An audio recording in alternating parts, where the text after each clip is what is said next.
안녕하세요.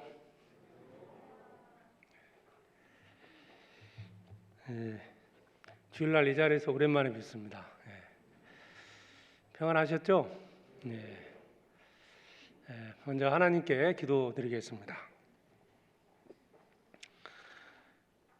거룩하고 자비로우신 아버지 하나님, 그 크신 은혜에 참으로 감사드립니다. 형벌받아 마땅했던 저희들 예수 그리스도 안에서 구원해 주시고 영생의 소망을 주신 은혜 참으로 감사드립니다. 하나님을 알지 못했을 때, 또 죄 가운데 살았을 때 주님이 찾아주시고 또 말씀으로 불러주셔서 하나님을 알게 하고 예수 그리스도를 통해서 우리 모든 죄를 사해 주셔서 영원한 천국의 소망을 주심을 감사드립니다. 또한 저희들 교회 안에 불러주셔서 하나님의 역사 가운데 동참케 해주시고 하나님의 선하신 뜻을 위해서 남은 생애를 살아갈 수 있도록 인도해 주심을 감사합니다. 하나님 앞에 서는 그날까지 주님께서 맡겨주신 전도의 사명을 감당케 해주시고 지혜와 능력을 더해 주셔서 주님의 사랑의 복음을 전하는데 조금도 부족함이 없게 해주시옵소서. 악해져가는 세상 가운데서 저희들 더욱 거룩하게 구별해 주시기를 원합니다. 우리의 마음이 세상으로 향하지 않도록 우리의 눈을 열어주시고 하나님의 신령한 축복을 의지하며 주님께서 가라 명하신 그 길을 걸어가게 해주시옵소서. 복음을 전하기 위해서 수고하는 모든 손길 위에 은혜를 더해 주시옵소서. 해외에서 선교 사역을 감당하고 있는 선교사들과 형제 자매들 결코 낭망치 않도록 말씀으로 위로해 주시고 어느 곳에 있든지 어느 길을 가든지 늘 주님께서 지켜주셔서 하나님의 복음을 담대히 전하게 해 주시옵소서. 오늘 또 주일 아침 저희들 말씀 앞에 나왔습니다. 마땅히 깨닫고 알아야 될 것들을 또 오늘의 말씀을 통해서 나타내 주시길 원합니다. 우리는 또 마땅히 말씀을 듣고 그 말씀에 순종하며 주님의 선한 뜻을 이루게 해 주시옵소서. 부득이한 사정으로 함께하지 못한 주님의 귀한 자녀들 있는 그곳에서 또 하나님의 영광을 나타나게 해주시고 항상 교제와 말씀을 사모하는 마음으로 남은 때를 살아갈 수 있도록 인도해 주시옵소서. 우리를 사랑하시는 예수 그리스도의 이름으로 기도드립니다. 아멘. 사도행전 13장입니다. 사도행전 13장 4절을 보겠습니다. 사도행전 13장 4절.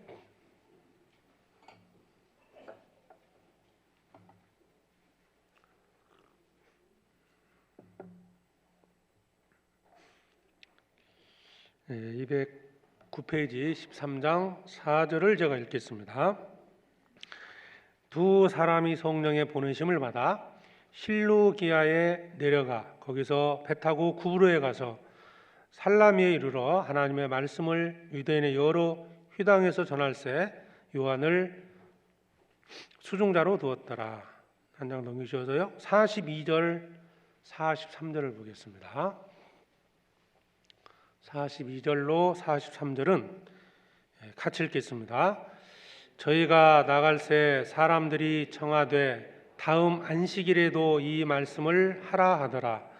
폐위한 후에 유대인과 유대교에 입교한 경건한 사람들이 많이 바울과 바나바를 좇으니 두 사도가 더불어 말하고 항상 하나님의 은혜 가운데 있으라 권하니라. 우리가 이제 구원을 받고 하나님께서 이 땅에 우리를 남겨두신 이유는 그 사랑의 복음을 전하기 위해서입니다. 우리는 주변에 있는 가족들뿐 아니라 많은 분들에게 이제 복음을 전하기 위해서 또 기도하고 준비하고 있는데요. 사실 전도가 또 쉽고도 어려운 게 전도입니다. 정말 꼭 구원받을 수 있는 분에게 복음을 전했는데 그런 분에게 또 말씀을 듣고 또 그렇게 거부하는 분도 계시고 좀 어렵다고 생각했던 분이 또 이제 구원을 쉽게 받는 경우도 있고 그렇죠. 우리의 생각과는 다르게 그 사람의 마음은 다르기 때문에 전도하는데 많은 어려움을 겪습니다. 어쨌든 우리가 전도하는 지혜는 성경을 통해서 배울 수 있습니다. 특히 사도행전은 초대 교회 시대 때 복음을 전하는 과정과 그리고 교회가 생성되고 교회 안에 성도들이 어떻게 교제했는지 그런 것들이 자세히 기록되어 있기 때문에 사도행전을 배우는 가운데서 전도의 지혜를 잘 배웠으면 좋겠습니다. 예수님이 십자가에 죽으시고 이제 부활 승천하셨죠. 그리고 성령이 땅에 임하심으로 시작된 이 복음 전파가 지금도 여전히 진행되고 있습니다. 역사는 반복된다고 그러죠. 사도행전 내용은 우리 역사 속에서 반복이 되고 있습니다. 그래서 이 전도하는 과정이 자세히 기록된 이 성경, 이 사도행전을 통해서 우리 잘 연구해 보면 많은 지혜와 또 교훈을 받을 수 있습니다. 12장까지 우리가 지난번에 배웠는데요. 이제 예루살렘을 중심으로 해서 이제 복음이 전해진 과정이 기록되어 있다면 이제 13장부터는 끝장까지는 이제 사도 바울을 중심으로 이제 이방인들에게 전도한 과정들이 기록되어 있습니다. 오늘 읽은 이 사도행전 13장 내용은 사도 바울의 1차 전도 여행입니다. 13장과 14장이 기록이 되어 있는데 그래서 오늘 이제 13장 전체 내용을 좀 중심으로 해서요. 전도하는 과정, 어떻게 우리가 이제 전도한다는 것이 어떤 의미고 또 전도하는 과정에서 반드시 이제 반대가 있는데요. 그 반대하는 거부하는 사람들의 어떤 이유 그리고 말씀을 전했을 때 이제 두 부류의 사람 있잖아요. 구원받은 자들이 있고 배척하는 자가 있습니다. 구원받은 자들은 어떻게 살아가고 또 배척하는 사람들은 어떻게 행동하는지 그리고 배척하는 이유가 어떤 것인지가 나타나 있기 때문에요.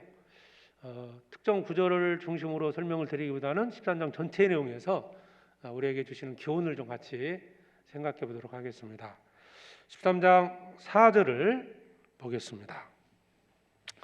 두 사람이 성령의 보내심을 받아 실루기아에 내려가 거기서 배 타고 구브로에 가서 이 전도하는 과정에서 얻을 수 있는 교훈이 있습니다.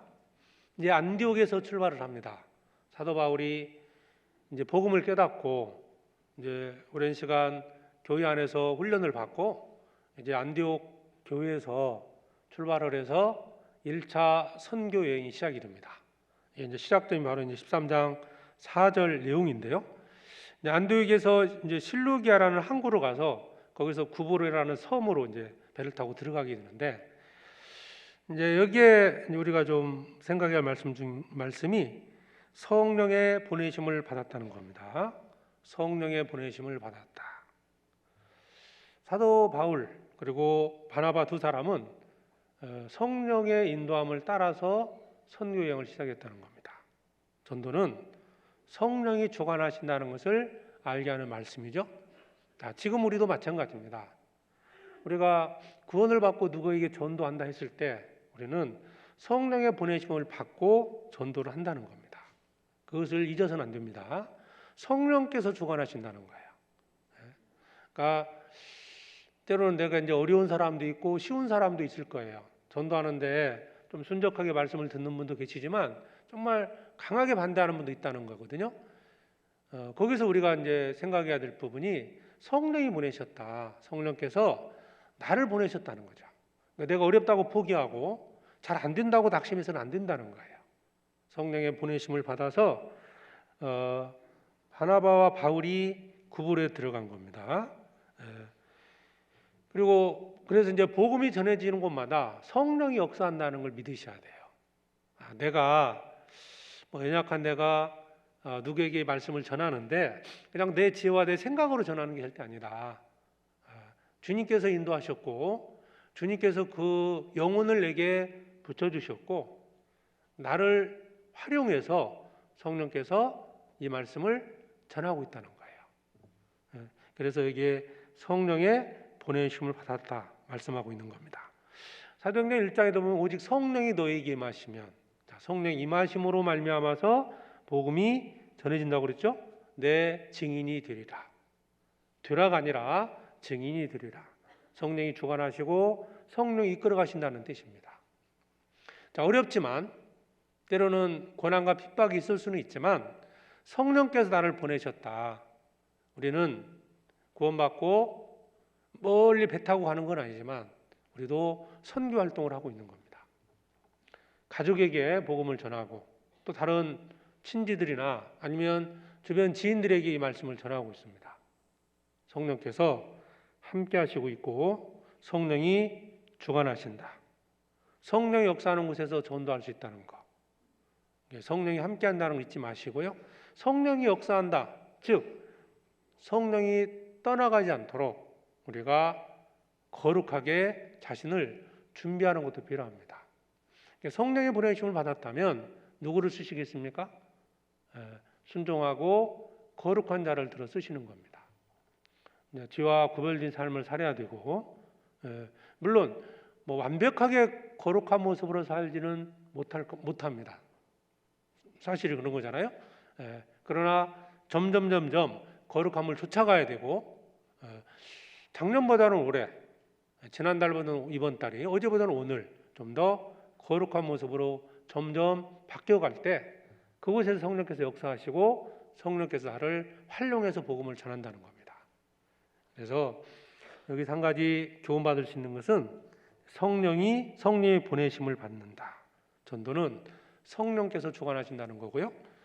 두 번째로 생각해 볼 수 있는 것이 배 타고 구브로에 갔다라고 되어 있습니다. 구브로가 첫 번째 선교지가 된 이유가 뭘까요? 구브로. 그 안디옥에서 이제 항구 도시에 와서 배를 타고 이제 큰 섬이거든요. 이 구브로라는 섬은 많은 곳이 있었는데 왜 구브로에 갔을까? 물론 이제 성경에는 기록된 내용은 아니지만 한 가지를 이제 추론해 볼 수 있는 것이 이 구브로에는 이미 유대인들이 많이 살고 있었고 이 스데반이 핍박을 받고 죽임을 당했죠. 그 사도행전 8장에 이제 그 내용이 나오는데 예루살렘에 큰 핍박이 일어났을 때 구원받은 자들이 많은 지역으로 흩어지게 됩니다.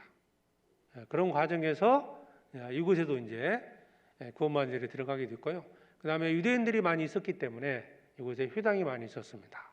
그리고 또 한 가지 중요한 것은 구브로는 바나바의 고향이었습니다. 그러니까 잘 알고 있고요. 좀 더 쉬울 수 있는 것을 먼저 선택을 했다는 거예요. 그러니까 전혀 하나님을 믿지 않는 사람들보다는 그 당시 이제 하나님을 믿었던 유대인들 그리고 아무래도 이제 바나바의 이제 고향이었기 때문에 뭔가 좀 익숙했다고 볼 수 있겠죠. 그래서 첫 번째로 이 선교지를 구브로로 이렇게 선택을 했다는 겁니다. 사실 성경에도 보면 전도의 과정이 그렇지 않습니까? 예루살렘, 사마리아, 유대와 땅끝까지 이르러 내 증인이 되리라. 가까운 데서부터 또 내가 쉽게 전도할 수 있는 곳부터 가족부터 그렇죠? 점차적으로 이제 복음을 확장시켜 간다는 겁니다. 내가 마땅히 전도할 사람은 놔두고요. 자꾸 멀리 있는 사람만 찾는 것도 이게 좀 좋은 모습은 아닌 것 같고 가까운 가장 먼저는 가족들이겠죠. 함께 살고 있는 가족들 어렵지만 정말 간절히 기도하는 가운데서 가족들에게 먼저 전도해야 한다는 겁니다. 그게 주님이 내게 맡겨주신 영혼들이라는 거죠. 그걸 제껴놓고 자기 어떤 생각대로 이 전도 대상자를 찾는 것도 옳지 않다고 봅니다. 사실 우리 교회가 전도하는 과정도 그랬죠. 한국에서 복음이 전해지고 한국에서 물론 이제 다 구원받은 건 아니지만 충분히 이제 많은 교회가 생겨나고 그리고 큰 힘을 받아가지고요. 그 힘을 가지고 지금 세계 선교를 하고 있습니다. 처음부터 세계 선교를 시작한 건 아니었죠. 국내에서 이제 전도가 되고 우리 이제 일산 지역만 봐도 그랬죠. 일산에 이제 구원만 식구가 생겨나고 교회가 형성이 되고 그리고 주변 교회 또 전도가 되고 그래서 주변 교회가 생겨나고 점점 이 복음이 확장돼 가잖아요. 그러니까 예루살렘에서 출발했던 교회가 점점 확장이 돼서 안디옥에 그리고 이제 사도 바울의 전도 여행을 통해서 사도행전은 4번의 이제 그 네 차례 사도 바울의 전도 여행이 기록되어 있거든요. 점점 복음이 이방인들에게 점점 이렇게 전해집니다. 그래서 누구에게 전도할 거냐 라고 생각할 때 뭐 형제자매님들 대부분 그렇게 하고 계시지만 가장 가까이 있는 가족들입니다. 혹시라도 너무 힘들어서 뭐 부모가 될 수도 있고 뭐 남편이 될 수도 있겠죠. 자녀들이 될 수도 있겠죠. 너무 힘들어서 혹시 포기하고 있다면 다시 기도하고요. 힘을 내셔야 됩니다. 주님이 그 영혼을 먼저 내게 맡겨주신 거예요. 성령의 보내심을 받고 바나바와 바울은 이 구브로 바나바의 고향에 들어가서 이 복음을 전했습니다. 그리고 구브로에 들어갔습니다. 6절 보시겠습니다. 6절 5절 살라미에 이르러 이제 이 살라미는 이제 구브로라는 섬의 이제 항구 도시인데요. 하나님의 말씀을 유대인의 여러 회당에서 전할새 요한을 수종자로 두었더라. 온 성 가운데로 지나서 바브에 이르러 바에소라는 유대인 거짓 선지자 박수를 만나니 그가 총독 서기오 바울과 함께 있으니 서기오 바울은 뒤에 있는 사람이라. 바나바와 사울을 불러 하나님의 말씀을 듣고자 하더라. 이 박수 엘루마는 이 이름을 번역하면 박수라. 저희를 대적하여 총독으로 믿지 못하게 힘쓰니. 복음을 전하는 곳에는 반드시 반대가 있다는 거예요. 이상한 일이 아니라는 겁니다. 이 말씀을 전할 때는 여기서는 말씀을 듣는 당사자가 이제 거부했다기보다는 주변에서 복음을 대적하고 있는 내용이 나옵니다. 우리도 전도해 보면 당사자보다는 이미 주변에 있는 사람들에 의해서 반대를 받고 있습니다. 이제 교전에 어떤 복음을 전하지 못하는 어떤 교회들이나 이미 하나님을 믿고 있는 사람들이 이 말씀을 대적한다는 겁니다. 당사자는 듣고 싶어 해요. 여기 나온 이 총독은 듣고 싶어 했거든요. 근데 함께 했던 사람이 반대를 했는데 이 사람이 누구냐면 이 총독 옆에서 총독을 못 믿게 했는데 말씀을 듣지 못하게 막았는데 이 사람이 어떤 사람이냐면 이 총독의 어떤 자문을 맡는 그런 역할을 했던 사람 같아요. 그러니까 만약에 총독이 구원을 받게 되면 쉽게 말해 자기 밥줄이 떨어지는 거예요. 이제 자기 어떤 누렸던 권세나 경제적인 이득이 사라지기 때문에 이 사람이 반대를 했던 겁니다. 근데 이 총독은 말씀을 이렇게 믿으려고 했거든요. 총독이 구원을 받으면 자신의 권세를 잃어버릴 수 있기 때문에 반대했던 거죠. 처음 예루살렘에서부터 복음이 전해질 때도 마찬가지였잖아요. 많은 유대인들에게 말씀을 전했을 때 누가 반대했어요? 바리새인들, 제사장들, 서기관들이 반대를 했습니다. 왜? 자기들이 누렸던 종교적인 특권을 잃어버릴 수 있었거든요.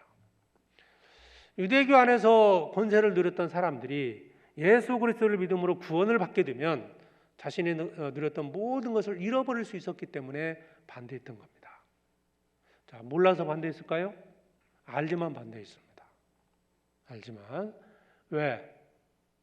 육신적인 이득 때문에 그랬던 겁니다. 그러니까 지금도 이런 일은 얼마든지 있습니다. 근데 가끔 이제 질문 받는 게 그거예요. 왜 하나님 믿는 사람이 왜 이걸 반대하냐? 이런 이제 처음 말씀을 듣는 분들 중에서 그렇게 질문하는 분들이 있거든요. 왜 반대할까요? 요한복음 9장에 보면 소경이 눈을 뜨는 내용이 나오잖아요. 예수님께서 날 때부터 소경된 자를 눈을 뜨게 해줬습니다. 그러면 눈을 뜨게 했다면 주변 사람들이 축하해 줘야 되는데 그들의 관점은 뭐였냐? 누가 했냐? 누가? 예수님을 믿지 않았기 때문에 그들은 소경이 눈을 뜬 것을 보면서도 그리스도를 배척했고 소경을 책망을 했습니다. 소경이 한 말 있죠? 예수가 누군지 는 모르지만 어쨌든 중요한 것은 그 예수가 나를 눈을 뜨게 했다. 창세 이후로 소경의 눈을 뜨게 한 사람은 없었다. 근데 구약에는 그가 그리스도라고 말씀하셨거든요. 죽은 자를 살리고 앉은 병인을 일으키고 소경의 눈을 뜨게 하는 자, 그가 하나님 약속하신 그리스도라는 것을 말씀하셨습니다. 그 기적이 나타났음에도 불구하고 유대인들은, 그 당시 바리새인들, 제사장들, 서기관들은 예수 그리스도를 받아들이지 않았습니다. 왜 그랬을까요? 자기 육신의 이익 때문에 그렇습니다. 그들이 누렸던 특권을 잃지 않기 위해서 그들은 복음을 대적했던 겁니다. 그래서 복음을 전하는 곳에는 어떤 이유로든지 반드시 반대가 있다는 겁니다. 왜냐? 성령이 주관하시는 일이기 때문에 사탄이 대적한다는 거예요. 우리 어떤 사상을 전하는 게 아니잖아요. 성령께서 예수 그리스도가 하신 그 복음을 전하는 것이기 때문에 사탄은 복음을 듣고 구원을 받게 되면 어떻게 되는 걸 사탄은 잘 알아요. 그렇기 때문에 사탄이 반대를 합니다. 사탄이 역사에서 대적한다는 거예요. 이게 절대 이상한 일이 아니라는 것을 생각하셔야 되고요. 그리고 거기 13장 9절에 보면 바울이라고 하는 사울이 성령이 충만하여 그를 주목하고 가로되 모든 계계와 악행에 가득한 자요 마귀의 자식이요 모든 의의 원수여 주의 바른 길을 굳게 하기를 그치지 아니하겠느냐. 보라 이제 주의 손이 뉘에 있으니 내가 소경이 되어 얼마 동안 해를 보지 못하리라 하니 즉시 안개와 어둠이 그를 덮어 인도할 사람을 두루 구하는지라. 자, 반대가 있습니다. 사탄이 역사에서 강하게 이 복음을 대적했지만 그 가운데서 주의 손이 함께 있다는 말씀이 있습니다. 11절에 보라 이제 주의 손이 내 위에 있으니, 주의 손이 함께 한다는 겁니다. 주님이 바울과 함께 있습니다. 주님이 그들과 함께하는 가운데서 그 대적자를 심판하신 겁니다. 주의 손이 함께하기 때문에 대적하는 자들을 심판하신다는 거죠. 11장 한번 보시죠. 사도행전 11장 21절에 사도행전 11장 21절입니다. 주의 손이 그들과 함께 하심에 수대한 사람이 믿고 죽게 돌아오더라. 주의 손이 함께하기 때문에 구원받는 역사가 나타납니다. 우리 내 지혜와 능력으로만 하는 게 아니고요. 성령이 함께 하셔서, 자, 성령의 보내심을 받았죠? 성령이 인도하고 계십니다. 내가 복음을 전할 때 그곳에서 성령이 지켜보고 계십니다. 그리고 내 혼자가 아니라는 거죠. 성령이 함께 하시는 가운데서 주님께서 적절하게 때에 맞게끔 심판하시고 도우신다는 거죠. 그러니까 주의 손이 함께한다라는 것이 반복되고 있습니다. 그것은 이때만 그랬던 게 아니고요. 지금도 그와 같다는 겁니다. 우리 형제자매님들이 전도하는 곳에서 대적자가 있을 때, 때로는 정말 핍박 때문에 힘들어할 때, 그때 주님이 함께 하신다는 거예요. 뜻하지 않은 어떤 방법으로 말씀을 듣게 되는 경우 생기고요. 대적하는 자 갑자기 그 반대하는 것이 풀고 사라질 수도 있고 하는 여러 가지 사건들이 생깁니다. 일들이 생겨나요. 그래서 13장 다시 보겠습니다. 13장 11절 보라 이제 주의 손이 네에 있으니 내가 소경이 되어 얼마 동안 해를 받지 못하리라. 결국 이 박수 엘루마는 소경이 됩니다. 근데요, 여기서 이제 중요한 것이 그냥 이 전도가 된 게 아니고 이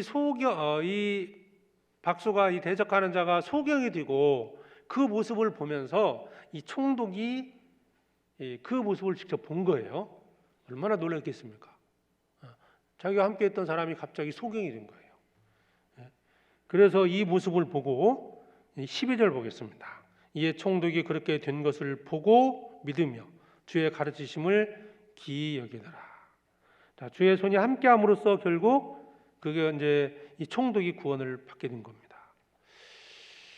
자, 그래서 우리에게도 여러 가지 핍박이 있을 수는 있습니다. 근데 그런 그 핍박이 도리어 말씀을 듣는 자들은 그 핍박을 벗어나는 과정 속에서 하나님을 경험하게 되고 그래서 마음이 열려서 구원받을 수 있게 된다는 거예요. 아마 이 박수가 반대하지 않았다면 총독의 마음이 열렸을까? 전도를 했어도요. 쉽게 이제 구원받지 못할 수도 있거든요. 근데 이 일로 인해서 총독이 구원을 받게 된 겁니다. 강하게 사탄의 역사하는 곳에는 성령께서도 함께 하셔서 그 사건을 통해서 도리어 구원받는 계기가 된다는 겁니다. 그래서 핍박이 있을 때 두려워하지 말고 주님이 함께 하신다는 거. 주님은 결코 우리를 홀로 버려두지 않습니다. 전도하는 어떤 곳에든 주님이 함께 하십니다. 그 약속이 있어요. 이 약속은 이미 예수님께서 약속하신 건데 요한복음 14장을 보겠습니다.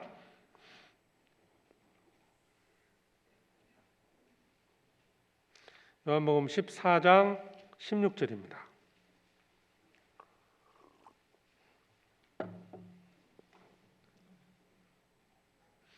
요한복음 14장 16절에 내가 아버지께 구하겠으니 그가 또 다른 보혜사를 너희에게 주사 영원토록 너희와 함께 있게 하시리니 저는 진리의 영이라 세상은 능히 저를 받지 못하나니 이는 저를 보지도 못하고 알지도 못함이라 그러나 너희는 저를 아나니 저는 너희와 함께 거하시며 또 너희 속에 계시겠습니다. 같이 읽어보죠. 18절은 내가 너희를 고와 같이 버려두지 아니하고 너희에게 오리라. 자, 고아라면 사는데 얼마나 힘들고 외롭겠습니까?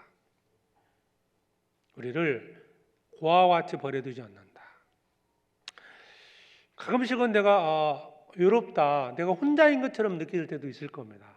전도하는 과정에서요, 아니면 신앙생활 중에서 정말 어떤 고난이 오고 핍박이 왔을 때 혼자인 것처럼 느낄 때가 있습니다.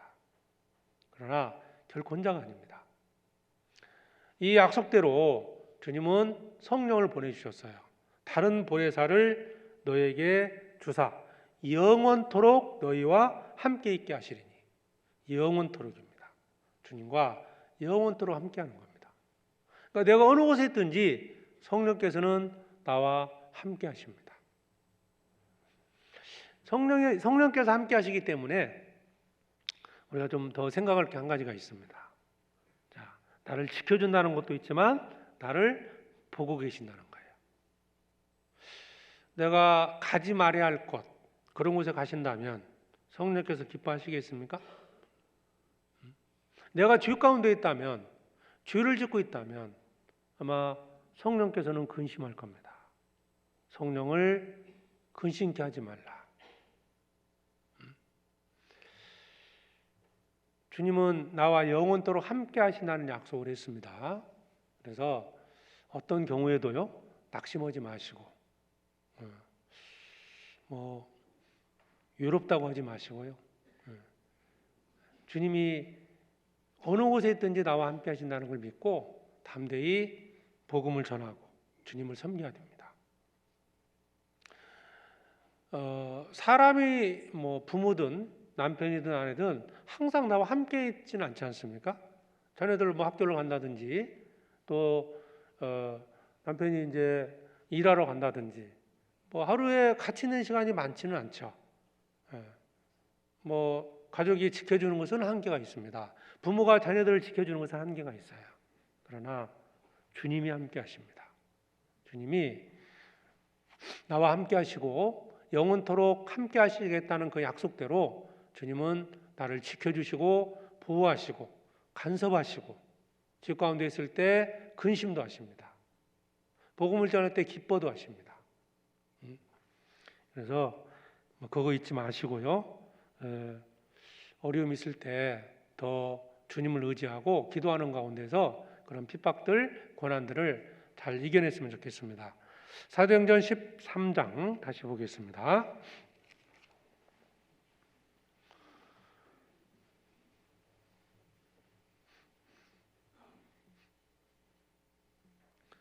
이제 13절부터는 이제 다시 그 구브라는 섬에서 이제 벗어나서 비시디아 안드까지 가는 과정이 기록되어 있는데 거기 가서 전도하는 과정이 나옵니다.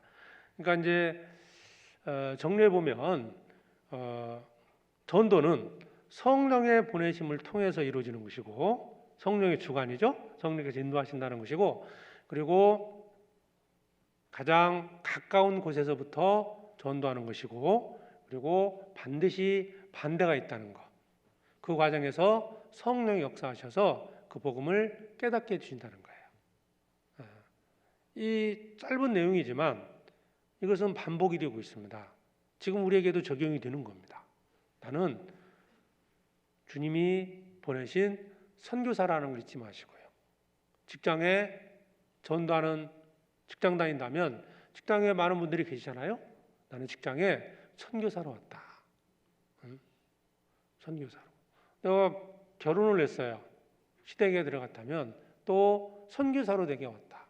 이거 잊지 마시고 선교사로서의 역할을 잘 감당했으면 좋겠습니다. 자, 13절에 바울과 및 동행하는 사람들이 바브에서 배 타고 밤빌리아에 있는 버가에 이르니 요한은 저에게서 떠나 예루살렘으로 돌아가고. 동행하는 사람들이란 말이 있고요. 또 한 가지는 떠났다는 말이 있습니다. 자, 동행하고 있다. 바울과 및 동행하는 자들. 그리고 그 가운데서 마가 요한이라는 사람이 그 동행하는 선교팀에서 떠나서 다시 고향으로 예루살렘으로 돌아갑니다. 여기서 이제 두 가지를 생각해 볼 수 있죠. 끝까지 함께 동행하는 사람이 있는 반면에 선교하는 과정에서 떠나는 자가 있다는 거예요. 그럴 수 있다는 겁니다. 그것이 옳다는 뜻이 아니에요. 떠나는 자가 있을 수 있다. 끝까지 동참하고 동행하는 자가 있다는 거예요. 어떤 사람이 되길 원하십니까?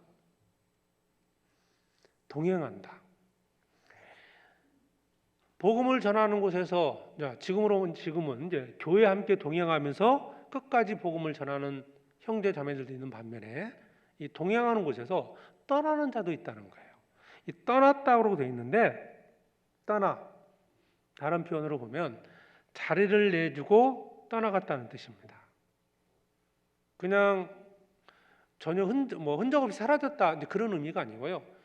분명히 어떤 역할을 했었는데 그 역할을 하지 못하고 그러므로 말미암아서 그 자리가 빈자리로 느껴지는 그런 상태로 떠나갔다는 뜻입니다. 교회 안에 구원받고 우리 형제자매들이 함께하고 있습니다. 나 하나쯤이야 라고 생각하고 함께하는 곳에 떠나는 자도 혹 있을 수 있어요. 그러나 그 자리는 분명히 표시가 난다는 거예요. 자리를 내어줬다. 즉 다른 사람에게 그것을 맡겼다는 뜻이거든요. 다른 사람이 그 자리를 차지했다는 뜻이에요.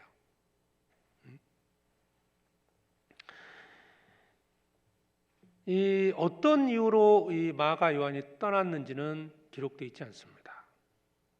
그런데 떠났다는 것을 강조하고 있습니다. 그 얘기는 이유가 중요한 게 아니라는 거예요. 특정한 이유를 기록했다면 특정한 그런 이유라면 떠날 수도 있겠다. 이렇게 받아들일 수 있겠죠? 이유가 기록되지 않았어요. 사도행전 15장에 보면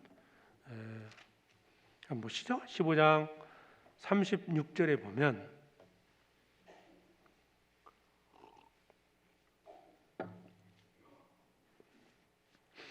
수일 후에 바울이 바나바더러 말하되 우리가 주의 말씀을 전한 각 성으로 다시 가서 형제들이 어떠한가 방문하자 하니 바나바는 마가라는 요한도 데리고 가고자 하나 바울은 밤빌리아에서 자기들을 떠나 한 가지로 일하러 가지 아니한 자를 데리고 가는 것이 옳지 않다 하여. 여기 이제 마가 요한에 대한 얘기 다시 나오죠. 사도 바울이 1차 여행을 마치고 2차 여행을 시작할 때 바나바는 마가 요한은 바나바의 생질이라고 되어 있습니다. 그러니까 다시 데리고 가자라고 했을 때 바울이 반대했어요. 이유는 구체적인 이유는 설명되지 않았지만 한 가지로 일하지 않았다. 함께 가다라는 뜻이거든요. 함께 가지 않았기 때문에 다시 데리고 가는 합당치 않다 해서요. 데리고 가지 않은 겁니다. 어쨌든 마가 요한은 1차 선교 여행 중에 함께 시작을 했다가 중간에 떠나갔습니다. 자, 우리도 구원받고 지금 이 세상에서 선교 여행을 하고 있습니다. 꼭 해외에 가는 것만이 선교 여행이 아니고요. 구원받고 나서 교회를 중심으로 해서 선교 여행을 하고 있습니다. 때로는 가족들에게, 때로는 직장에서 함께하고 있습니다. 복음을 전하고 있다는 거예요. 그런데 한때는 함께하다가 지금은 함께하지 못하는 분도 있어요. 자, 교회를 떠났다. 뭐 그런 분도 혹 있을 수 있지만 그거보다도 교회 안에 있지만 그 일에 함께 동참하지 않고 있는 분도 있다는 겁니다. 그냥 손님처럼 주일, 수요일 손님처럼 왔다 갔다 하는, 한때는 정말 복음을 위해서 함께 했고 모든 일에 동참했다. 봉사에 함께하고 전도에 동참하고 그런 모든 일에 동참했었는데 지금은 떠나 있다는 거예요. 자, 나름 이유는 있을 수 있어요. 그러나 이유는 중요한 게 아닙니다. 떠난 것은 합당치 않다는 거예요. 마가 요한은 1차 선교 여행에서 중도 탈락을 한 겁니다. 스스로 떠난 거죠. 뭐 여러 가지 이제 추론을 해보지만 뭐 그 추론은 뭐 중요한 건 아니기 때문에 떠나는 자가 있고 끝까지 동행하는 자가 있다. 우리가 구원받고 교회 안에서 자기 위치를 잘 지켜야 됩니다. 뭐 어떤 직분을 꼭 가져야 된다 이런 말이 아닙니다. 내가 있어야 할 위치가 반드시 있습니다. 유다서, 성경 유다서 한번 보시죠.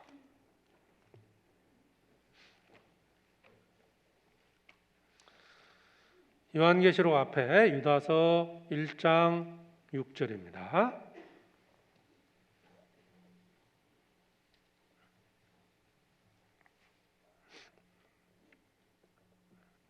유다서 1장 6절에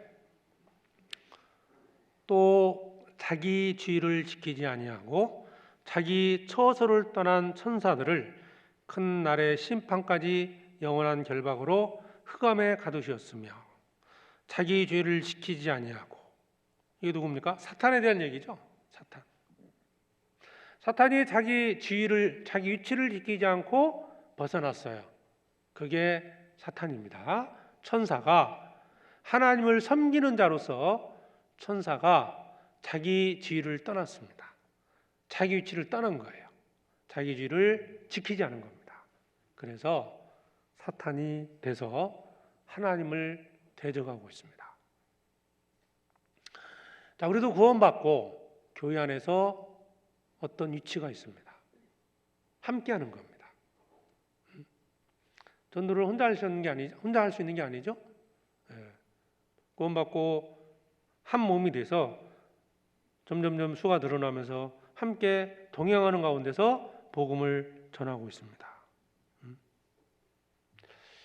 우리 형제자매님들은 어떤 지위, 교회 안에서 어떤 위치를 부여받았습니까? 직분을 얘기하는 게 아니라고 그랬죠? 우리는 하나님을 섬기는 자로 함께하고 있습니다. 전도하는 자로서 함께하고 있습니다. 아니면 몸으로 비유한다면 어떤 지체의 역할을 하고 있는 거예요. 그 역할을 다하지 못하고 그 위치를 떠나버렸다면 반드시 문제가 생긴다는 거예요. 어려움이 있다는 겁니다. 우리가 이제 그 교회를 몸으로 비유를 하잖아요. 그리고 각 성도들을 지체로 얘기합니다. 지체. 뭐 아시는 분 아시겠지만 제가 윈팔을 좀 한 달 동안 이렇게 하고 있었습니다. 예. 윈팔이 하는 것을 오른팔로 하니까요 상당히 불편해요. 이게. 예. 윈팔이 하는 역할이 많더라고 보니까요. 해보니까 윈팔이 이게 안 되니까 정말 많은 그 어려움이 있어요. 이 가방을 들었는데 문을 열어야 돼요. 예. 문을 못 열겠어요. 이게. 예. 이게 뭐 별거 아닌 것 같은데 많은 어려움이 있습니다. 그러니까 몸에는 각각의 지체들이 있잖아요. 그게 문제가 생겼을 때 반드시 몸에는 어려움이 생긴다는 거예요. 뭐 이거 하나쯤이야? 뭐 팔 두 개인데 하나 없다고 괜찮겠지. 그게 아니라는 거예요. 우리는 구원받자마자 교회 안에서 한 지체가 된 거예요. 그 역할을, 그 위치를 떠나서는 안 됩니다. 사도행전 그 13장 내용에서는 그걸 우리에게 교훈해 주는 거예요. 왜 기록했을까? 왜? 마가 요한이 떠난 거 왜 기록을 했을까? 그게 잘못됐기 때문에 기록한 겁니다. 물론 나중에 이제 그 마가 요한은 돌이키고 또 주님의 일을 하게 됩니다. 그러나 1차 선교 여행 때 바울과 함께하지 못했습니다. 2차 선교 여행 때도 바나바와 이제 그 바울이 그것 때문에 다툼이 생기고 그리고 그 이후에 바나바의 이름은 이제 등장하지 않습니다. 우리가 끝까지 함께하는 게 중요합니다. 꾸준함이죠. 꾸준함. 한때는 화려하게 어떤 일을 하다가 지금은 전혀 그런 일에 동참하지 못하고 있다. 교회에 함께하지 못하고 있고 함께 복음을 전하지 못하고 있다. 봉사에 동참하지 못하고 있다면 한번 생각해 보십시오. 이유는 있을 수 있겠죠. 그러나 그것이 하나님 앞에 합당한지를 생각해 봐야 돼요. 내가 왜 그럴까? 우리는 끝까지 함께해야 됩니다. 우리가 한 몸에 많은 지체를 가졌으나 모든 지체가 같은 직분을 가진 것은 아니니. 모든 지체가 같은 직분을 가진 게 아니에요. 같은 역할을 하는 게 아닙니다. 전혀 다른 역할을 하고 있는 거예요. 각각의 역할이 있습니다. 그 역할을 못하게 되면, 떠나게 되면, 자리를 내어주고 떠나게 되면 누군가가 해야 돼요. 불편해진다는 겁니다. 물론 성령께서 역사하기 때문에 그 일을 해나가십니다. 그러나 어려움이 생기는 거고요. 더 중요한 것은 그 영광에 동참하지 못한다는 겁니다. 쓰임받지 못한다는 거죠. 자, 전도는 성령께서 하신다고 그랬죠? 성령이 역사하는 곳에서 함께하고 동참하는 게 맞아요. 내 방식대로 내 생각대로 하는 게 아니고요. 바울과 및 동행하는 자들이 있습니다. 그리고 떠난 자가 있습니다. 지금 성령이 역사하시고 교회 가운데서 성령이 주관해서 복음을 전하는 그 과정 속에서 우리가 함께하는 게 맞습니다. 지금 여기 계신 우리 형제자매들 중에 꼭 한때 과거에 내가 정말 주를 열심히 섬겼는데 지금은 그렇지 못하고 있다. 내 위치를 지키지 못하는 겁니다. 주의를 떠난 거죠. 자칫 그것이 하나님을 대적할 수도 있습니다. 자칫 그것이 교회를 대적하는 일이 될 수도 있어요. 주님은 우리 각자에게 맡겨진 십자가가 있습니다. 우리에게 맡겨진 십자가가 있어요. 주님 우리에게 맡겨주신 게 있어요. 잘 아시는 말씀인데요. 마태복음 16장 찾아보시죠.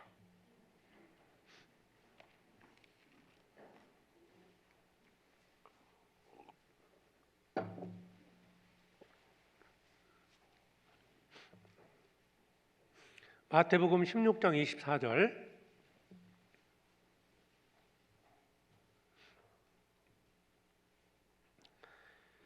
이에 예수께서 제자들에게 이르시되 아무든지 나를 따라오려거든 자기를 부인하고 자기 십자가를 지고 나를 좇을 것이니라. 자, 자기 십자가 얘기했습니다. 자기 십자가. 주님이 우리에게 주신 십자가가 있어요.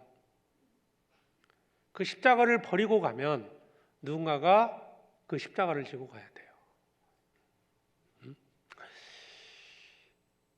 교회 안에서 뭐 성도들이 많다고, 형제들이 많다고 해서 나 하나쯤 빠져도 된다? 수가 적으니까 꼭 나는 동참해야 된다? 그런 건 없습니다. 내가 있어야 할 일치를 지켜야 한다는 거예요.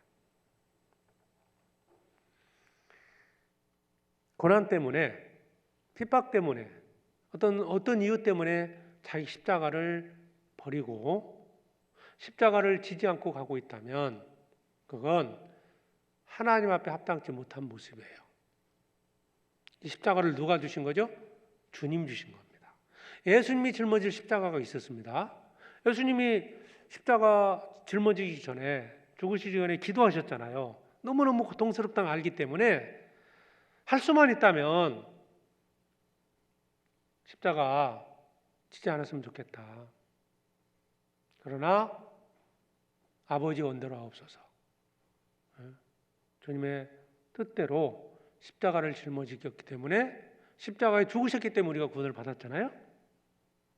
생각해 보셔요. 예수님이 십자가에 죽으셨기 때문에 우리가 구원을 받은 것처럼 내가 짊어질 십자가를 져야만이 내게 맡겨진 영혼들이 구원받을 수 있습니다. 주님은 내게 맡긴 영혼들이 있어요. 하나님께서 예수님에게 맡긴 영혼들이 있죠. 아담 때부터 세상 끝날 때까지 모든 사람들입니다. 그들을 위해서 예수님은 십자가를 지셨습니다. 주님이 내게 맡긴 영혼이 있고 그 영혼을 구원하기 위해서 내게 주신 십자가가 있습니다. 십자가의 크기는 다 달라요. 그렇죠? 짊어질 고난은 각기 다른 겁니다. 그러나 내가 그 십자가를 짊어져야만이 여러분이 지금 기도하고 있는 그 영혼이 구원받을 수 있습니다. 기도하고 계시죠? 가족이든 부모든 아니면 주변에 있는 어떤 사람들을 위해서 기도하고 있습니다. 자녀들을 위해서 간절히 기도하고 있습니다. 가족들을 위해서 간절히 기도하고 있죠? 그 기도가 이루어지려면 십자가를 지셔야 돼요. 자기 죄를 떠나지 마시라는 거예요. 십자가를 버리지 말라는 겁니다. 그게 별거 아니라고 생각하십니까? 예수님 관련해서 말씀드렸잖아요. 예수님이 십자가에 죽지 않으면 누가 어떻게 우리가 구원받습니까? 내가 그 고난의 길을 가지 않으면 내게 맡겨진 영혼들이 어떻게 구원받겠습니까? 많은 분들이 자기 십자가를 짊어지고 갔기 때문에 그 내가 기도하는 영혼들이 구원을 받은 거예요. 그렇지 않습니까? 내가 교회를 떠나 있었다면 구원 받겠습니까? 전도할 수 있겠습니까? 예전에 어떤 청년 한 분이 있었어요. 청년이 교제에서 좀 잘 안 나올 때, 뭐 그때 이제 제가 그 교회가 수가 많지 않은 곳에서 이제 목회를 했었기 때문에 그 청년 만나서 직접 이제 신방하고 상담하면서 그 얘기를 했어요. 그러니까 뭐 20대 젊은 청년 자매였기 때문에 뭐 그냥 세상에서 이렇게 놀고 좀 친구들 만나고 그런 것이 너무 좋죠. 뭐 교회를 안 나오는 건 아니에요. 근데 이제 뭐 각 주일에 한 번씩 참여하는 정도 이런 정도였는데, 근데 이제 어머니가 한 분 계셨어요. 어머니 다 가족들이었고요. 어머니 한 분하고 같이 하셨는데 그 얘기했거든요.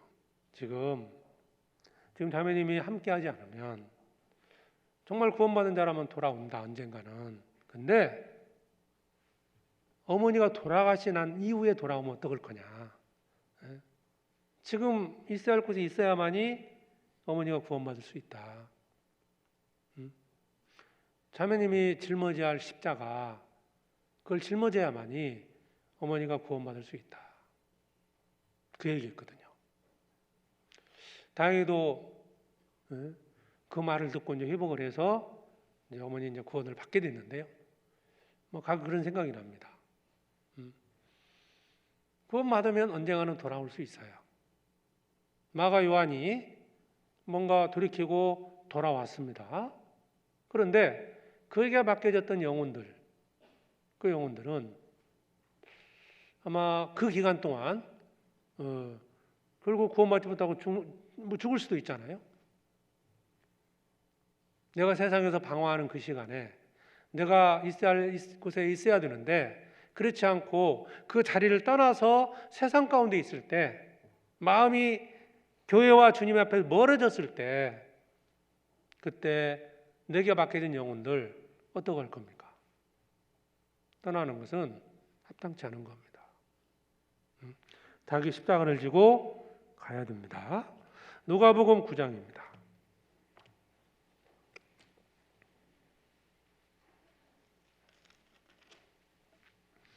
누가복음 9장 62절입니다.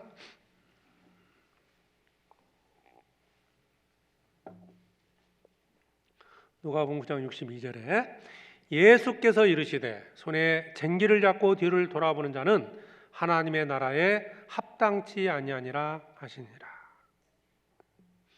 주님은 우리에게 쟁기를 주셨습니다. 우리에게 적절한 밭을 주셨고요. 밭을 읽을 수 있도록 우리에게 쟁기를 주셨어요. 자, 돌아볼 수는 있겠죠. 뭐 쟁기질 안 해보셨죠? 젊은 청년들은 쟁기가 뭔지도 모를 거예요. 예전에 이제 이런 짐승 소를 가지고 쟁기질을 했잖아요. 이제 소가 똑바로 가게 하려면 쟁기질 할 때요. 앞을 잘 봐야 됩니다. 근데 잠깐 뒤를 돌아보면 소가 다른 길로 가죠. 쟁기질이 반드시 이 밭을 갈 수가 없는 거예요. 쟁기를 잡고 뒤를 돌아보는 자는 합당치 않다. 주님이 내게 맡겨진 선교지가 있고 내게 맡겨진 밭을 주셨어요. 내게 쟁기를 주셨고 밭을 갈고 파종을 해야 돼요. 돌아볼 수는 있겠죠. 그러나 온전히 바르게 그 밭을 읽을 수가 없다는 겁니다.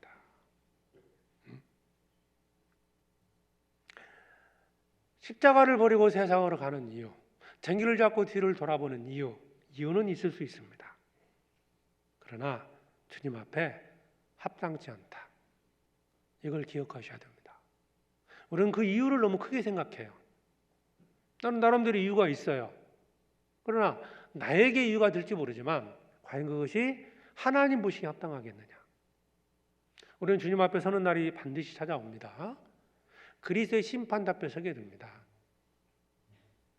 내가 올바르게 내 위치를 지키지 못함으로써 이뤄진 영혼들, 우리에게도 책임이 있지 않을까요? 나에게도 그 책임을 하나님은 물으실 겁니다.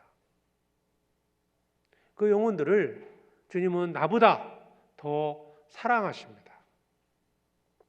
그 영혼들이 구원받도록 주님이 그들을 우리에게 맡겨주셨어요.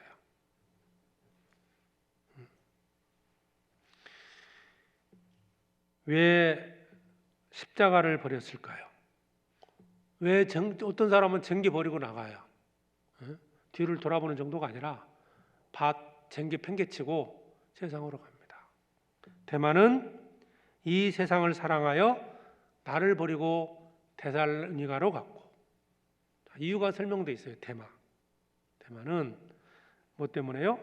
세상을 사랑했기 때문입니다. 그 이유를 이 말씀에서 우리가 찾아볼 수 있겠죠? 세상을 사랑하기 때문이다. 성경 한번 더 보시죠. 마태복음 10장입니다. 마태복음 10장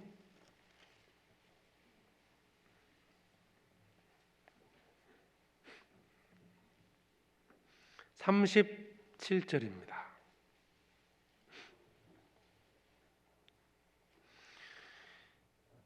아비나 어미를 나보다 더 사랑하는 자는 내게 합당치 아니하고 아들이나 딸을 나보다 더 사랑하는 자도 내게 합당치 아니하고 또 자기 십자가를 지고 나를 좇지 않는 자도 내게 합당치 아니하니라.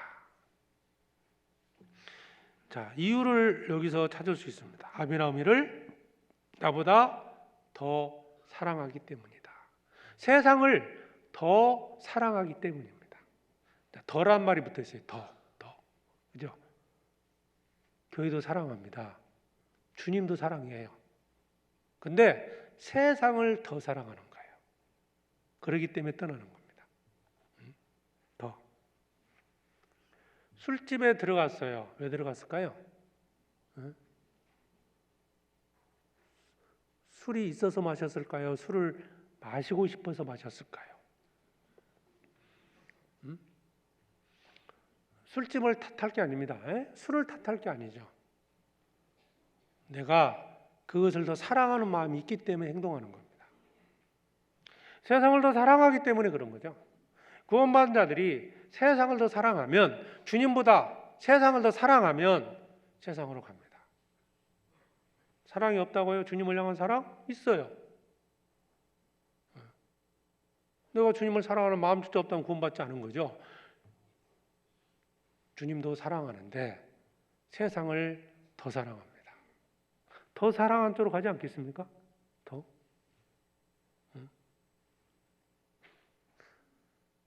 음식점에 가서 메뉴를 고르잖아요. 많은 음식들이 있잖아요. 이것도 먹고 싶고 다 먹고 싶어요. 근데 한 가지를 정해야 돼요. 그러면 어떤 걸 정합니까? 가장 먹기 싫은 거 정해요? 가장 먹기 좋은 거 정해요? 가장 먹고 싶은 거 정하지 않습니까? 아무거나? 결국은 선택합니다. 처음에 아무거나 하지만 한 가지를 선택합니다. 그때 가장 먹고 싶은 음식을 선택합니다. 내가 어떤 선택을 할 때 그 순간만큼은 그것을 더 사랑했기 때문에 그 길로 그것을 선택하고요. 그 길을 가는 겁니다. 돈을 더 사랑하기 때문에 주님보다 그걸 선택하는 거예요. 욕망이 있기 때문에 세상으로 가는 겁니다. 왜 자기 자리를 지키지 못할까요? 왜 지위를 지키지 못할까요? 지위를 왜 떠났을까요? 그것보다는 내 자리를 지키는 것보다는 다른 자리가 더 욕심이 난 거죠. 천사가 왜 자기 자리를 떠났을까요? 하나님 자리가 욕심이 난 거예요. 하나님처럼 되려고 했던 겁니다. 그래서 쫓겨난 게 사탄입니다. 이치를 잘 지켜야 됩니다. 한때는 교회 함께하면서 복음을 전하지만 지금은 마음이 멀어져 있다. 그냥 교회를 다니고 있어요. 왜 그럴까요? 자기 일에만 힘쓰고 있습니다. 인내심이 필요합니다. 우리가 상급을 바라보고 때로는 하나는 주님의 사랑과 은혜가 커서 하나는 주님의 상급을 바라보고 내 이치에서 복음을 전하고 함께 헌신하며 살아갑니다. 그런데 그것보다 더 사랑이 생겼습니다.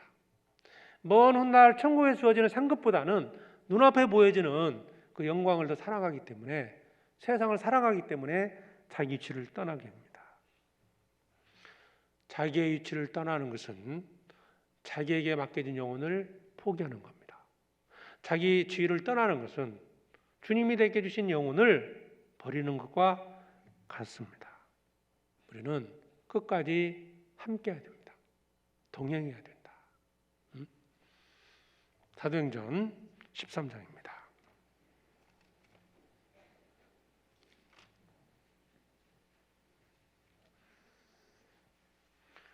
바울과 및 13장 13절 바울과 및 동행하는 사람들이 바부에서 배 타고 밤빌리아에 있는 버가에 이르니 요한은 저에게서 떠나 예루살렘으로 돌아가고 저희는 버가로부터 지나 비시디아 안디옥에 이르러 안식일에 휴당에 들어가 앉으니라.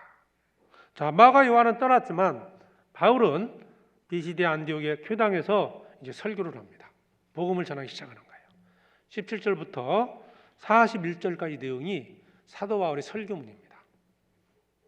전도했습니다. 이건 이제 자세히 오늘 설명드릴 수는 없고요. 이 사도 바울이 전했던 메시지가 크게 세 가지로 나눠져 있어요. 핵심이 뭘까? 바로 예수 그리스도입니다. 휴당에서 사도 바울이 설교했던 내용이 17절부터 25절까지 내용이 뭐냐면 예수가 바로 그리스도라는 사실을 전해줍니다. 얘네들은요, 여기 휴당에 있었던 자들은 유대인들이거든요. 그리고 유대기로 개종했던 사람들입니다. 어느 정도 성경적인 지식이 있어요. 그들이 구원받지 못하는 이유는 예수가 누구냐죠. 예수가 누군지를 몰랐던 거예요. 그냥 목수의 아들로서 하나님 이름을 모독하다가 빌라도의 죽은 자라고 그들은 생각했던 겁니다. 사도 바울은 그들에게 예수가 누군지를 설명해 주는 거예요. 예수가 그리스도다. 13장 23절입니다. 하나님이 약속하신 대로 이 사람의 씨에서 이스라엘을 위하여 구주를 세웠으니 곧 예수라. 바로 예수가 그리스도라는 사실을 설명했습니다. 자, 두 번째가 예수는 죽으시고 부활하셨다는 거예요. 그 내용이 27절에서 37절까지입니다. 예수는 죽으시고 부활하셨다. 핵심이죠. 예수는 우리 죄를 위하여 죽으시고 우리를 의롭다 하기 위해서 살아나셨느니라. 30절에 보면 13장 30절입니다. 하나님이 죽은 자 가운데서 저를 살리신지라. 예수님이 부활하셨다. 그건 예수가 그리스도라는 또 하나의 증거가 됩니다. 죽었다가 부활한 사람이 없거든요. 그죠? 죽음의 권세를 깨뜨릴 수 있는 분은 오직 하나님이십니다. 그래서 예수가 그리스도라는 사실을 이제 주님이 구약에 약속한 대로 아브라함, 다윗의 후손으로 오신 예수다. 그분이 바로 그리스도라는 증거였고, 두 번째로는 많은 증인들에게 보이셨다. 예수가 부활하셨다는 것을, 죽으시고 부활하신 것을 설명했습니다. 그리고 38절부터 41절까지는 그래서 예수가 그리스도고 그리스도가 죄를 위하여 죽으시고 부활하심으로 말미암아 죄의 사함을 얻게 되고 그 다음에 믿음으로 의롭게 된다는 거예요. 38절에 그러므로 형제들아 너희가 알 것은 이 사람을 힘입어 죄의 사함을 너희에게 전하는 이것이며, 이게 중요한 게 있습니다. 이 사람을 힘입어 죄의 사함을 얻었다. 죄의 사함을 얻은 겁니다. 두 번째가 39절 또 모세율법으로 너희가 의롭다 하심을 얻지 못하던 모든 일에도 이 사람을 힘입어 믿는 자마다 의롭다 하심을 얻는 이것이라. 38절에서는 이 사람을 힘입어 죄 사함을 받았다. 믿어서 죄 사함 받았다는 게 아니죠. 이 사람을 힘입어 죄 사함을 받았고, 두 번째로 그 사실을 믿는 자를 주님이 의롭다 하시는 거예요. 어떻습니까? 이게 우리가 전도 집회 전하는 내용이지 않습니까? 그렇죠? 우리 전도 집회 내용을 우리가 만든 게 아니죠. 성경에 있는 말씀이에요. 사도 바울이 전했던 메시지입니다. 우리가 무엇을 증거합니까? 예수님이 바로 그리스도라는 것. 그리고 예수님이 죄를 위하여 죽으시고 우리를 위해서 의롭다 하시기 위해 살아나셨다. 이미 예수님이 죽으심으로 모든 사람이 죄 용서받는 길을 열어놓으신 거예요. 이 사람을 힘입어 죄 사함을 얻는 겁니다. 주님이 이렇게 하신 거예요. 그러면 오직 단 한 가지, 의롭다함을 얻는 길은 뭡니까? 그것을 믿는 거라고 되어 있습니다. 39절 마지막 부분에 이 사람을 힘입어 믿는 자마다 의롭다 하심을 얻는 이것이라. 믿는 자가 의롭다함을 받는 겁니다. 그래서 여기서 바울의 설교에서 우리가 전해야 할 말씀의 핵심이 무엇인지를 알 수 있습니다. 바로 예수 그리스도를 증거하는 겁니다. 자, 복음이 빠진 설교는 설교가 아니라고 그러죠. 청교도들이 그렇게 주장을 했습니다. 예수 그리스도의 하신 일을 전하지 않는 것은 설교가 아니다. 바로 어느 때든 우리는 예수 그리스도의 하신 일, 그로 말미암아 믿음으로 말미암아 의롭다함을 얻는 그것을 전하고 복음으로 교제하고 복음을 전하고 복음을 깨달은 사람들이 모여서 교제하고, 그게 교회입니다. 교회는 그 사실을 전하는 겁니다. 우리는 모였을 때 그리스도의 피를 중심으로 교제합니다.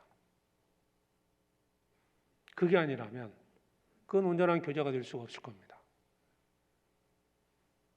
사도 바울은 가장 핵심적인 내용을 전한 거예요.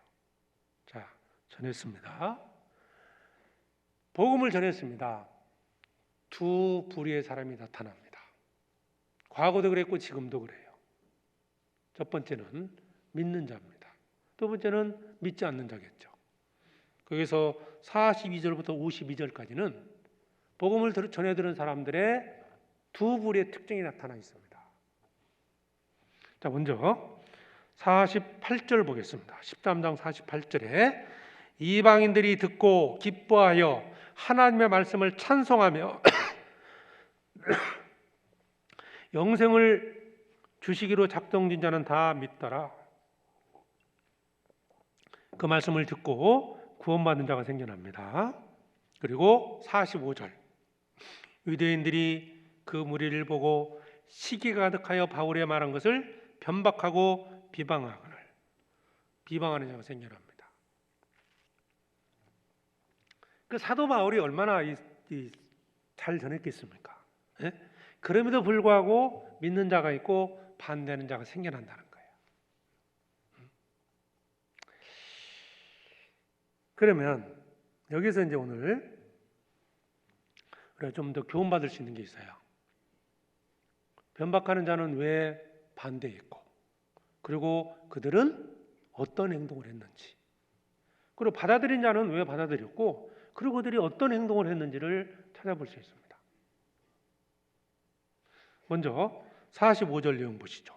유대인들이 그 무리를 보고 시기가 가득하여 바울의 말한 것을 변박하고 비방하거늘. 왜? 자, 복음을 들어도 구원받지 못하는 이유가 뭘까? 뭐 그런 질문을 많이 하셔요. 아니, 이렇게 쉬운 말씀을 듣고 왜 구원받지 못할까? 자기는 이해가 안 된대요. 본인도 그랬으면서 예전에요. 근데 전도해놓고 이제 막 이게 누구든지 막 구원받을 것처럼 생각이 드는데 말씀을 들어 구원을 못 받는 거예요. 왜 그럴까? 왜? 거기에 46절을 보면요, 바울과 바나바가 담대히 말하여 가로되 하나님의 말씀을 마땅히 먼저 너희에게 전할 것이로되 너희가 버리고 영생 얻음에 합당치 않은 자로 자처하기로. 여기에 영생 얻기로 합당치 않은 자로 자처했다는 말이 나옵니다. 자처했다. 스스로 결정했다는 뜻입니다. 왜 그럴까요? 스스로 결정한 겁니다. 복음을 들었죠? 배척하는 거예요. 그러면 그 말씀이 이해가 되지 않아서 그랬을까요? 성경이 틀려서 그럴까요? 근데 만나보면요, 성경이 틀렸다는 분은 별로 없어요. 제가 이렇게 이제 상담을 해보면 맞다, 다 인정한대요. 왜 예수 그리스도 하신 일, 복음을 받아들이지 않을까? 빛이 왔지만 이 땅에 빛이, 어둠 속에 빛이 왔습니다. 왜 빛을 영접지 않았을까? 그 이유를 예수님의 말씀에 찾아볼 수 있습니다. 우리가 이제 이것을 알고요, 이 전도할 때 정말 생각하고 전도하셔야 됩니다. 요한복음 3장입니다. 스스로 결정한 겁니다. 요한복음 3장.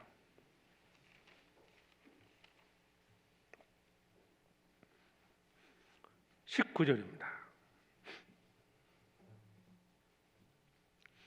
요한복음 3장 19절. 그 정죄는 이것이니 곧 빛이 세상에 왔으되 사람들이 자기 행위가 악함으로 빛보다 어둠을 더 사랑한 것이니라. 자, 예수님이 답을 주셨습니다.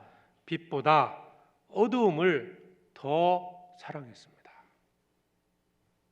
답은 여기 있습니다. 더란 말이 붙어 있었죠. 아까 구원받은 자들이 주님 사랑합니다. 근데 세상을 더 사랑하게 되면 세상으로 향해서 가는 거예요. 구원하지 못한 상태에서도 마찬가지입니다. 빛보다 어둠을 더 사랑한다. 빛을 사랑하는 마음이 있어요, 사람에게는. 왜? 영이 있거든요. 영이 있기 때문에 선을 향하려는 마음도 있어요. 양심이 있지 않습니까? 그 영 속에 양심이 들어있는 거기 때문에 선을 추구하는 마음도 있어요. 영이 있기 때문에 신을 찾는 마음도 있어요. 그런데 그것보다 빛보다 어둠을 더 사랑했다. 어둠이 뭡니까? 어둠. 바로 죄입니다. 내 육체의 어떤 본성적인 그 죄를 가리키는 겁니다. 빛보다 어둠을 더 사랑하기 때문에 복음을 들었지만, 하나님을 설명을 들었지만, 이해는 되지만 지금 죄를 더 사랑하고 있다는 거예요. 내 육신적인 욕망을 더 사랑하기 때문에, 그 욕망 때문에 바로 그것을 미워한다는 거죠. 거부한다는 겁니다. 20절 보시죠. 악을 행하는 자마다 빛을 미워하여 빛으로 오지 아니하나니 이는 그 행위가 드러날까 하며.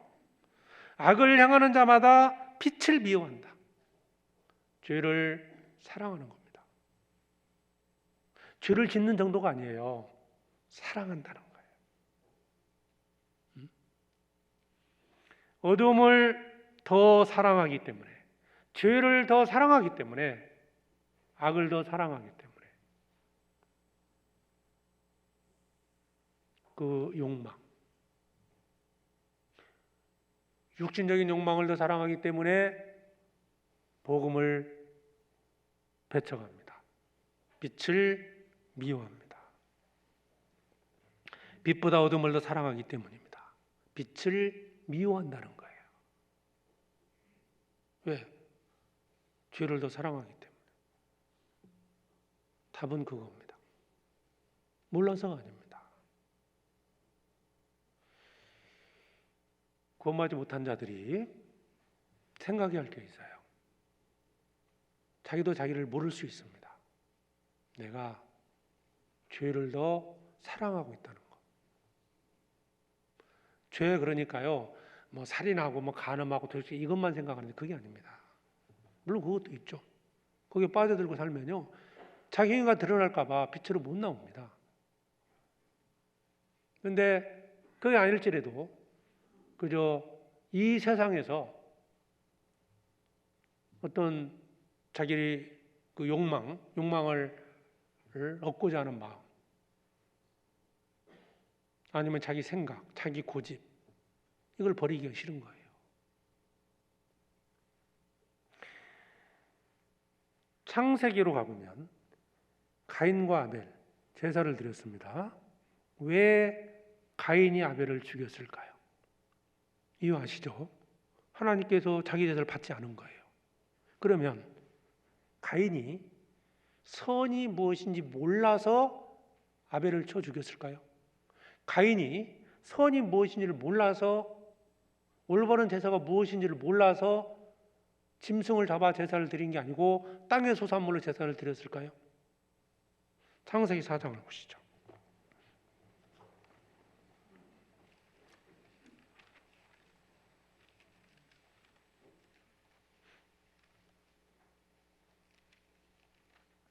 창세기 4장 7절입니다.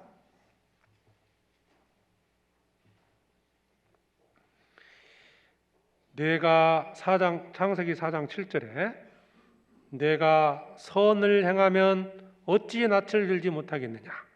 선을 행치 아니하면 죄가 문에 엎드리느니라. 죄의 소원은 네게 있으나 너는 죄를 다스릴지니라. 가인이 그 아우 아벨에게 고하니라. 그들이 들이 있을 때 가인이 그 아우 아벨을 쳐 죽이니라. 네가 선을 행하면 어찌 낯을 들지 못하겠느냐. 이 말씀을 하나님 하신 거예요. 그러면 가인이 선이 무엇인지를 몰랐다면 이 말씀하는 게 맞지 않겠죠. 이미 선이 무엇인지를 가인은 알고 있었던 겁니다. 네가 선을 행하면 어찌 낯을 들지 못하겠느냐. 선을 행치 아니하면 죄가 그 마음문에 있는 거예요. 마음속에. 그래서 죄의 소원은 네게 있으나 죄를 짓고 안 짓고는 네가 결정하는 문제다. 너는 죄를 다스려야 된다. 그렇게 하나님께서 경고하신 겁니다. 그런데 가인은 결국 아벨을 죽였습니다. 지금도 사람들이 예수 그리스도를 받아들이지 못하고 하나님을 믿지 않고 구원받지 못하는 이유가 우리는 이 말씀과 아까 읽었던 요한복음 3장 말씀에 찾아볼 수 있어요. 어둠을 더 사랑하는 겁니다. 자기가 얼마나 악한지를 모르는 거예요. 자기가 무엇을 더 사랑하는지를 못 깨닫고 있는 겁니다. 하나님을 배척합니다. 예수 그리스도를 배척합니다. 왜 이게 악한 것일까요? 모든 만물의 창조주가 계신데도 불구하고 그 창조주를 배척하고 있습니다. 내가 어디서 나왔습니까?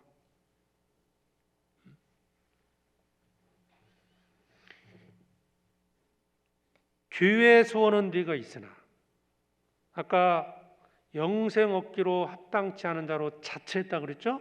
본인이 결정하는 겁니다. 죄의 소원은 네게 있다. 죄를 다스려야 된다.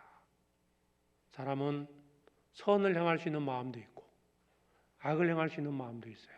그런데 악을 더 사랑하고 죄를 더 사랑하기 때문에 죄를 범하는 것이고 그리스도를 배척하는 겁니다.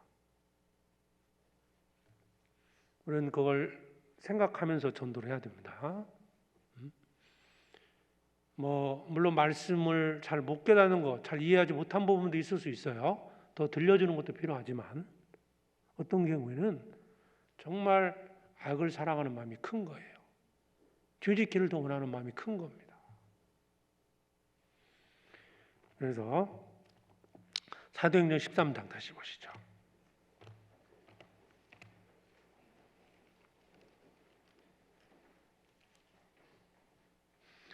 사도행전 13장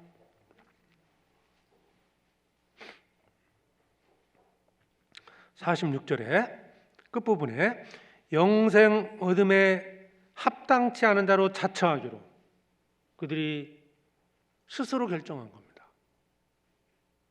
그 예수가 그리스도라는 사실을 분명히 가르쳐줬음에도 불구하고 그들은 시기심이 가득했다. 무엇 때문이었습니까? 그들이 누리는 특권이 사라질까 봐. 자기가 누릴 수 있는 어떤 육신적인 것들을 더 이상 얻을 수 없다는 그런 염려 때문에 스스로 결정한 겁니다. 자, 예수가 그리스도다 알려줬어요. 지금까지 유대교 안에서 누렸던 축복이 있었습니다. 자기들은 특권이 있었어요. 자, 어느 것을 더 받아들이냐, 더 사랑하느냐에 따라서 그들이 결정한 겁니다. 그러면 마음에서 배척하는 것으로 끝날까요? 아닙니다. 자기를 정당화시키기 위해서 사람을 선동하고 강하게 반대하고 핍박하는 거예요.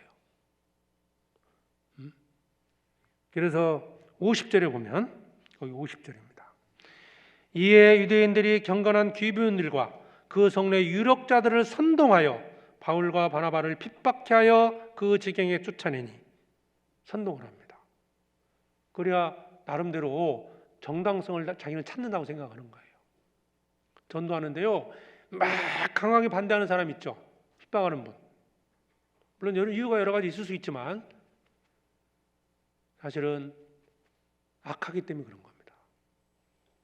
빛보다 어둠을 더 사랑하기 때문에.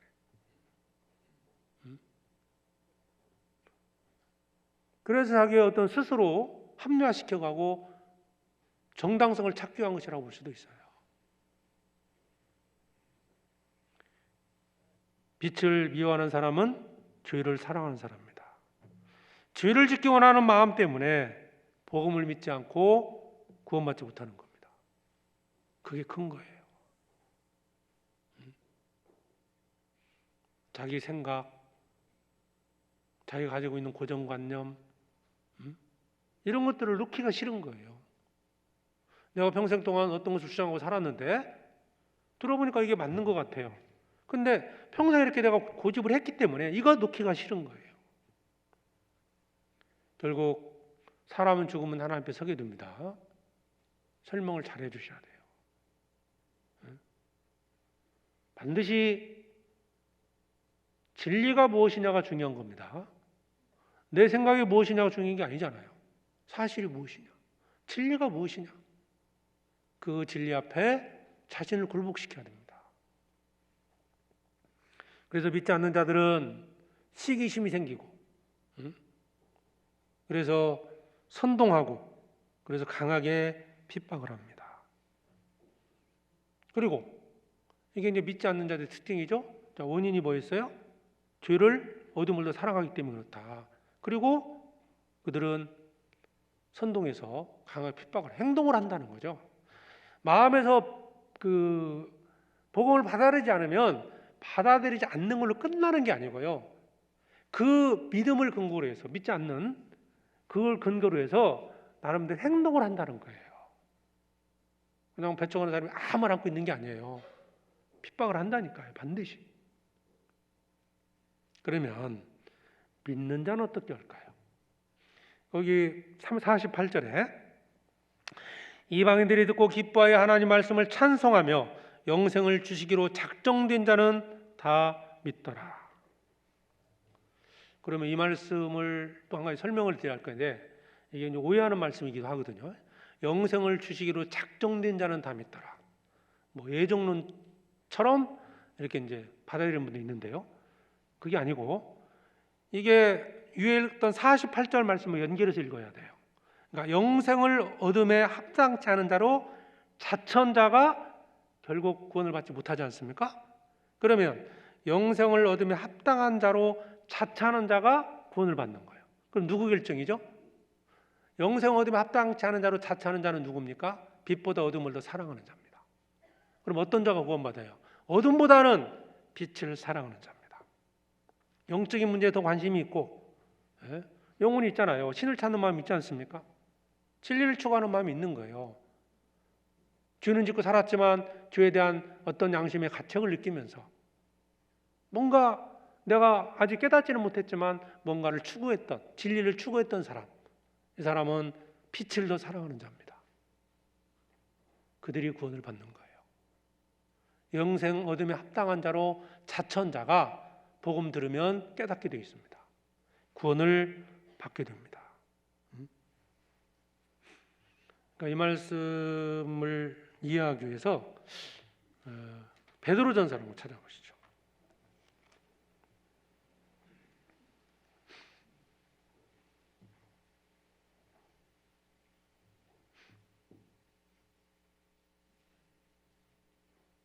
베드로전서 2장 7절에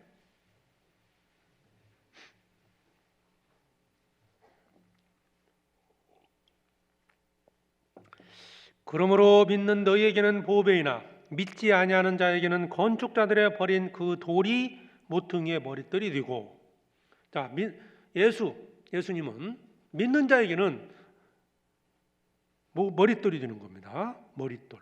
그런데 8절 또한 부딪히는 돌과 거치는 반석이 되었다 하니라.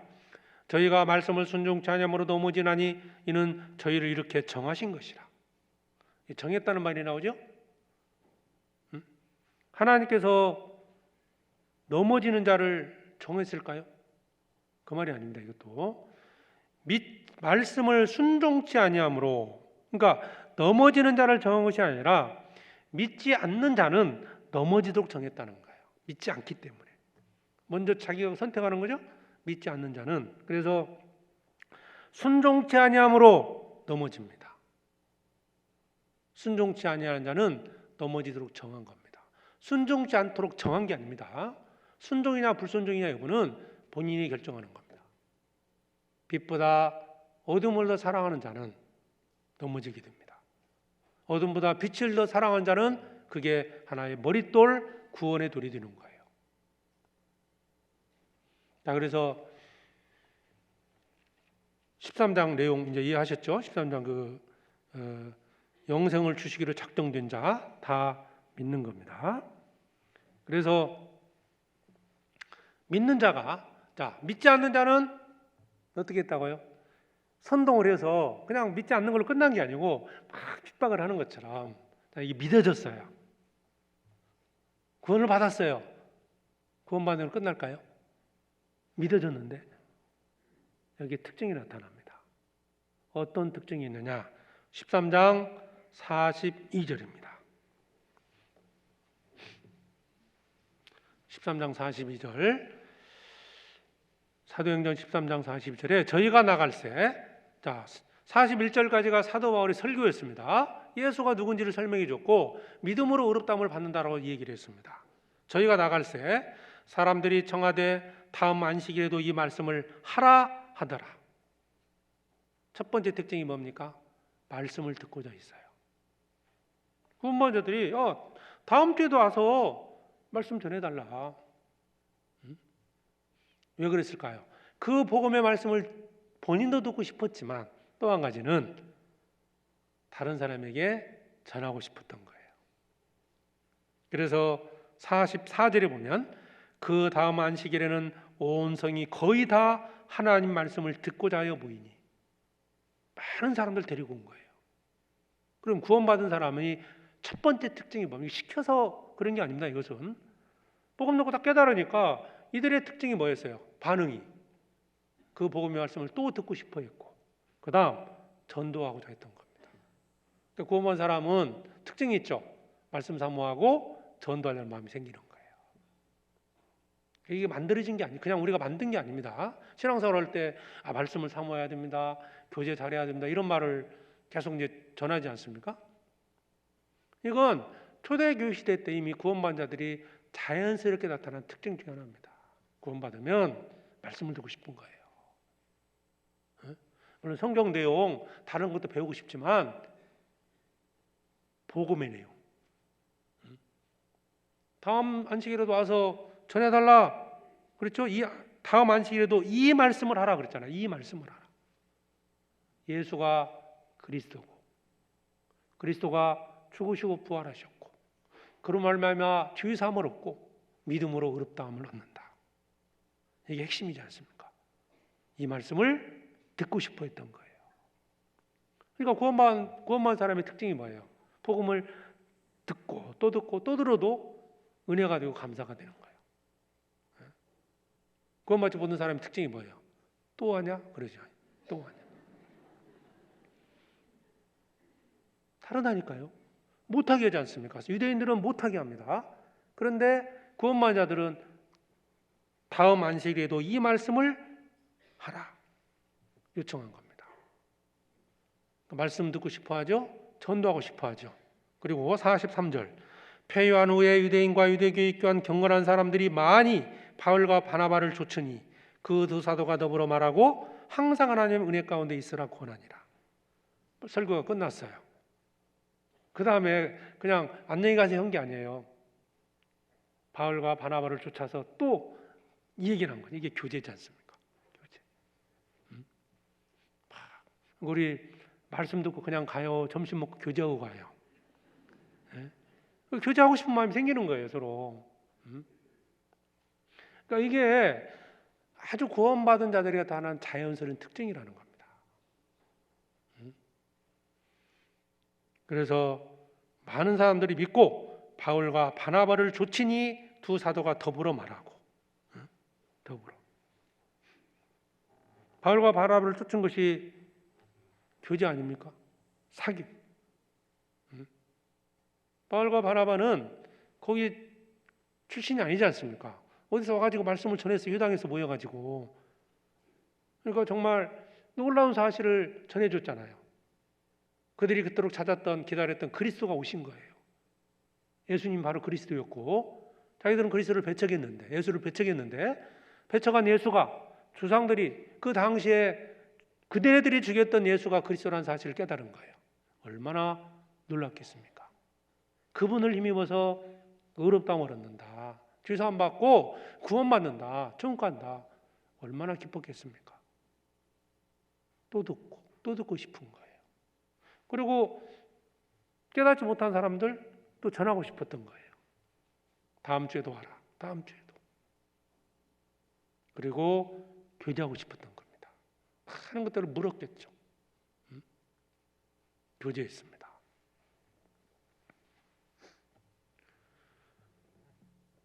소경이 눈을 떴어요. 어떨 것 같습니까? 전하지 않겠습니까?